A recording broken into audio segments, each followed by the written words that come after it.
सरकार का दायित्व तो मंदिर मस्जिद बनाने का नहीं है। तो शासन कौन चलावेगा? साधु संत। आम चुनाव पार्लियामेंट का हो जाता तो इनका सफाया हो जाता। पूरे देश के लोग चाहते हैं मोदी से छुटकारा। बिहार सरकार के पूर्व मंत्री सुरेश पासवान निजी कार्यक्रम में बोकारो पहुंचे हुए थे। इस दौरान उन्होंने जमकर केंद्र सरकार पर निशाना साधा। देखिए, अभी जो 5 राज्य का चुनाव हो रहा है, इस चुनाव में भाजपा को और एनडीए को मालूम हो गया है कि हमें बड़ा भारी नुकसान देश की जनता देने जा रही है, क्योंकि 1 साल से भी ज़्यादा 13 महीने तक जो किसानों का आंदोलन चला और किसान डटे रह गए वहाँ पे, और उनके ऊपर किस तरह से जाड़ा गर्मी बरसात के दिनों में जुल्म हुआ, क्या क्या उनको कहा गया, आंदोलनजीवी कहा गया, खालिस्तानी कहा गया, और क्या क्या नाम से खुद प्रधानमंत्री जी ने और उनके मंत्री लोग जो है ना, ये लोग एजेंट हैं तो आतंकवादी हैं, क्या क्या कह करके उन लोगों को जो है लोहा का कील ठोक दिया गया उनके सामने से। क्या क्या यातना नहीं दिया जा सकता है।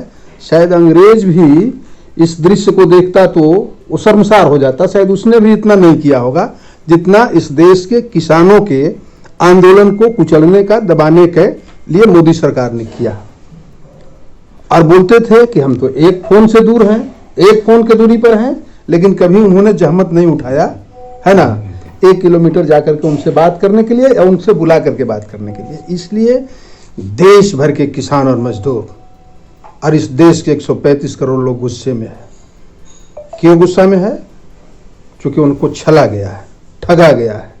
केवल नारा पर नारा, नारा पर नारा। अच्छे दिन का मतलब क्या होता है कि 115 रुपये पेट्रोल बिके।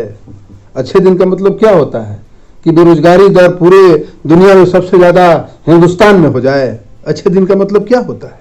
इसलिए पूरे देश के लोग चाहते हैं मोदी से छुटकारा। ये तो 5 राज्य नहीं, आज यदि आम चुनाव पार्लियामेंट का हो जाता तो इनका सफाया हो जाता। कहीं रुकने लायक ही नहीं है। इसलिए इनका पोल पट्टी खुल गया है। देश की जनता इनका असली रूप समझ गया है कि केवल ये ठगने वाले। ठीक है, अयोध्या, मथुरा, काशी सब कुछ ठीक है। हम भी जहां हैं, जिस धर्म में है, अपना धर्म में विश्वास करते हैं, लेकिन धर्म हमारा रोजी पेट का रोटी नहीं देता है।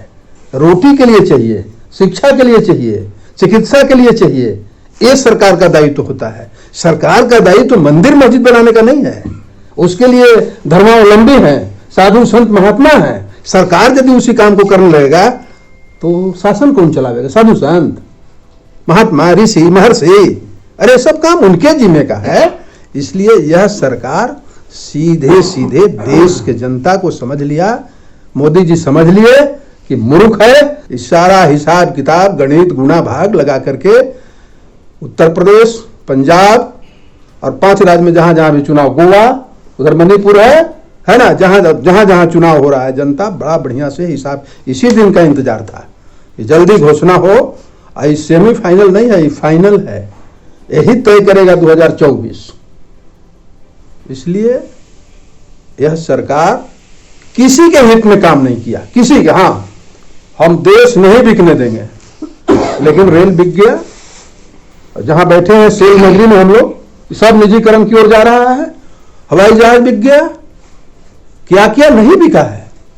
सारी हमारा समझ लीजिए कि शिक्षण संस्थाएं बड़े बड़े जो थे, LIC बिक गया, बैंक बिक गया। रोड पर आंदोलन कर रहा है। नोटबंदी में बैंक वाले लोग बेचारा 24-24 घंटा खट करके जान बचाया, लोगों को ड्यूटी किया, और उसको आप बेच रहे हो साहब। कौन था उसमें? खाली इनको 2 आदमी पसंद है, एगो रंगालीला ऊपरे में और नीचे में अडानी अंबानी, 2-2 4 है ना। अब बकिए 135 करोड़ लोग बेकार। इसलिए इनसे लोग मुक्ति चाहता है, जल्दी मुक्ति चाहता है। और मुक्ति का मार्ग जनता जो है यूपी से तय करने जा रही है।